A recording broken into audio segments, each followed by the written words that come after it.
आइए हम निषेचन की प्रक्रिया को समझते हैं।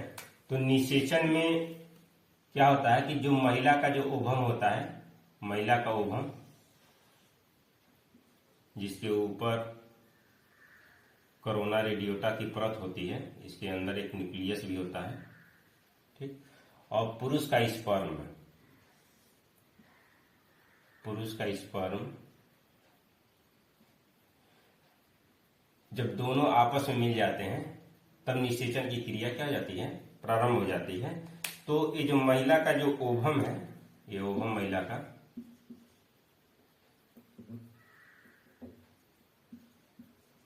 जिसे हम अंडाणु कहते हैं, और ये स्पर्म है पुरुष का,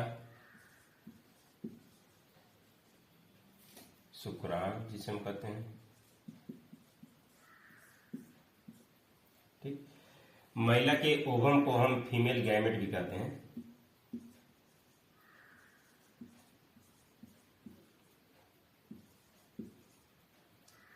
मादा युग्मक, इसको मेल गैमेट,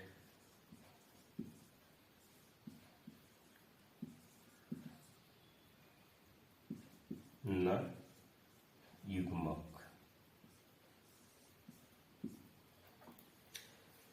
जब सहवास के बाद जब पुरुष का स्पर्म महिला के अंदर आता है तो वे ही स्पर्म क्या करते हैं, ट्रेवल करते हैं। जिनके पास क्या होता है, पूंछ होता है। जिनके पास पूंछ नहीं होता वो तो ट्रेवल नहीं करते हैं, ठीक है। तो जिनके पास जो पूंछ होता है उसमें जो स्पर्म क्या होता है कि महिला के ओवम के पास, कहाँ पे, फिलिपियन ट्यूब में, यानी निचले रूप से जो निषेचन होता है वो फिलिपियन ट्यूब में होता है। तो जो स्पर्म महिला के ओवम के पास आ जाता है सबसे पहले, ठीक है, और वह आकर के क्या करता है कि एक एंजाइम छोड़ता है, ठीक है। एक एंजाइम, इसके आगे वाले हिस्से से एक एंजाइम निकलता है, ठीक है, जिससे ये जो कोरोना रेडियोटा की जो परत होती है वह हल्की सी क्या हो जाती है, कमजोर हो जाती है। जो स्पर्म जो एंजाइम छोड़ता है उस एंजाइम का नाम है एक्रोसोम। एक्रोसोम नामक एंजाइम क्या करता है, स्पर्म छोड़ता है, ठीक है, जिसे जो कोरोना रेडियोटा की जो परत होती है हल्की सी कमजोर हो जाती है, जिसे यह स्पर्म क्या हो जाता है, तुरंत अंदर चला जाता है।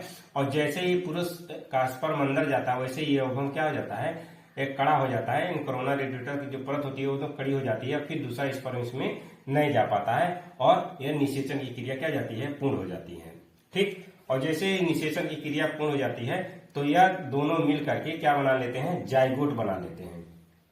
ये ओवम और स्पर्म मिल करके जाइगोट का निर्माण कर लेते हैं।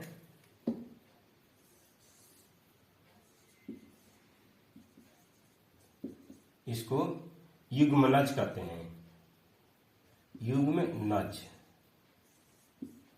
इन पुरुष का स्पर्म और महिला का ओवम जब मिल जाता है तो उसको हम क्या कहते हैं, जाइगोट कहते हैं। अब यह जो जाइगोट है इसका धीरे धीरे क्या होता है, विकास होना शुरू हो जाता है, कहाँ पर, यूटेरस में, यानी गर्भाशय में इस जाइगोट का क्या होना होता है, विकास होना शुरू हो जाता है, जिसे हम क्या कहते हैं, भ्रूण कहते हैं। इसको हम क्या कहते हैं, भ्रूण कहते हैं, भ्रूण, एम्ब्रियो।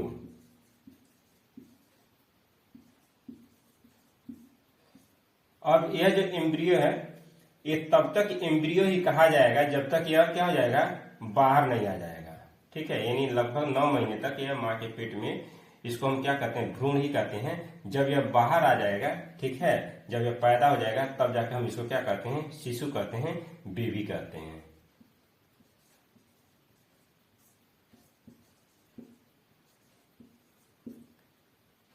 बेबी कहते हैं। इसी के साथ हम एक आईवीएफ का नाम सुने होंगे, ठीक है, आईवीएफ, इन विट्रो फर्टिलाइजेशन, ठीक है। इन विट्रो फर्टिलाइजेशन में क्या होता है कि जो निषेचन होता है वह प्रकनली में होता है, टेस्ट ट्यूब में होता है, ठीक है।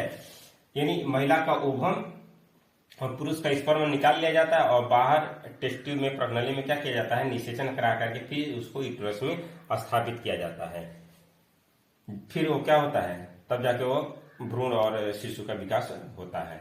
आईवीएफ में हम एक चीज और देखते हैं, आईवीएफ के द्वारा जो भी बच्चे पैदा होते हैं उसमें जनरली हम ये देखते हैं कि वो क्या होते हैं, जुड़वा पैदा होते हैं। इसका कारण ये होता है कि जब हम आईवीएफ में जब हम ये जाइगोट डालते हैं महिला के गर्भाशय में, ठीक है, तो जनरली हम 2 डालते हैं। ठीक, 2 इसलिए डालते हैं क्योंकि हो सकता है कि एक नष्ट हो जाए तो एक कम से कम क्या रहेगा, बचा रहेगा। तो कभी कभी क्या होता है कि दोनों क्या रहते हैं, सुरक्षित रहते हैं और दोनों भ्रूण का विकास कर लेते हैं और आगे चल के दोनों क्या हो जाते हैं, शिशु के रूप में बदल जाते हैं और फिर वो पैदा हो जाते हैं। इस वजह से जनरली हम देखते हैं कि आईवीएफ में क्या होता है कि हमेशा लगभग यही देखा जाता है कि जुड़वा बच्चे ही पैदा होते हैं। कभी कभी क्या हो जाता है, अगर एक नष्ट हो जाता है तो सिंगल बेबी क्या होगा, पैदा होगा। Thank you. अगर ये वीडियो आपको पसंद आया हो तो लाइक करिएगा, शेयर करिएगा, सब्सक्राइब करिएगा। Thank you.